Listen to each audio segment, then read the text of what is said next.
English Class 4th. बिस्मिल्लाहिर्रहमानिर्रहीम अस्सलामुअलैकुम वरहमतुल्लाहि वबरकातुहू रब्बि ज़िदनी इल्मा रब्बि इश्रह ली सदरी वयस्सिर ली अमरी वहलुल उक़दतम मिन लिसानी यफ़क़हू क़ौली rabbi ज़िदनी इल्मा. Dear students, welcome to class. Today we are going to learn about the hummingbird who chewed bubblegum. This is the first chapter from your textbook. Let's begin. This is page number 11 of the textbook. There was a little hummingbird in my neighborhood. मेरे neighbourhood का मतलब होता है हमसाए में एक छोटा सा humming bird था. हमिंग बर्ड एक बर्ड होता है, ये इसकी चोंच लंबी होती है और ये फूलों का रस चूसता है. तो हमिंग बर्ड फूलों का रस चूसने वाला लंबी चोंच वाला परिंदा, ठीक है, एक बर्ड है ये. जो स्टोरी जो सुना रही है एक लड़की है, इसमें वो कह रही है कि मेरे नेबरहुड में, मेरे हमसाए में एक हमिंग बर्ड था. It usually sat on my window सिल. इट यूजली का मतलब होता है अक्सर. आप लोग मीनिंग्स देख के लिखते जाएं अपनी अपनी टेक्स्ट बुक पे पेंसिल से. यूजली अक्सर वो सैट मतलब बैठता था. ये सिट की सेकंड फॉर्म है सैट. वो अक्सर बैठता था मेरी विंडो सिल पे, यानी खिड़की की दहलीज, जो खिड़की के कॉर्नर्स होते हैं वहाँ पे वो बैठता था आके humming bird. I enjoyed hearing her sing. मैं बहुत इंजॉय करती थी, मुझे अच्छा लगता था उसको गाना गाते हुए सुनना. अब बर्ड्स गाना कैसे गाते हैं आप लोगों को पता होना चाहिए कि बर्ड्स जब बहुत चहचहाते हैं, चूं चूं कर रहे होते हैं बहुत ज़्यादा, तो वो उनका गाना उसको कहा जाता है. तो यानी कि वो उसकी खिड़की पे बैठकर चहचहाती थी वो बर्ड. सडनली अचानक, सडनली का मतलब होता है अचानक. I didn't see the little humming bird for some days. मैंने नहीं देखा उस लिटिल हमिंग बर्ड को कुछ दिनों के लिए. वो हमिंग बर्ड कहीं गायब हो गई थी, वो नहीं आ रही थी उसकी खिड़की की दहलीज पे. After a week ago, about a week ago, मतलब वीक अगो का मतलब है एक हफ्ता पहले. A bad storm came along. एक बहुत बुरी आंधी आई थी, यानी तेज़, बहुत तेज़ जब हवाएं चलती हैं वो हुआ था.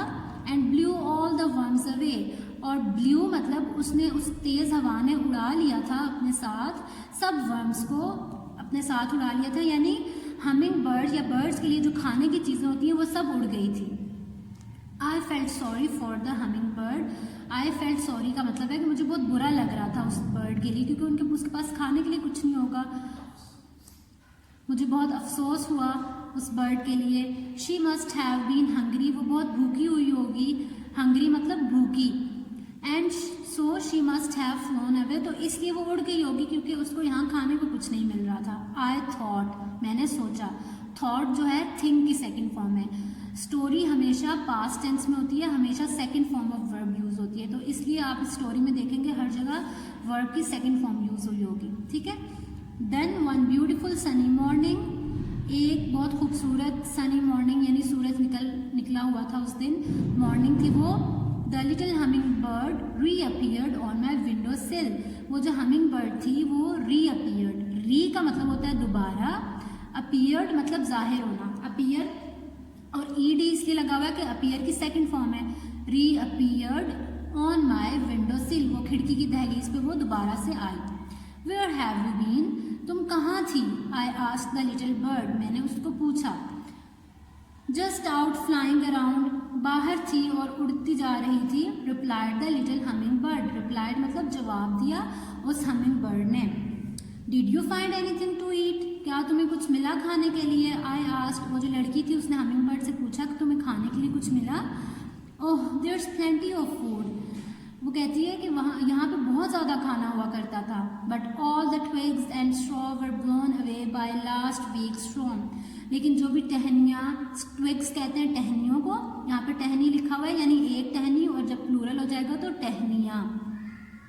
एंड स्ट्रॉ, स्ट्रॉ मतलब भूसा, जो हवा में रफ चीज़ें होती हैं जो जिनको बर्ड्स खाते हैं, वो सब वर ब्लोन अवे उड़ गया था.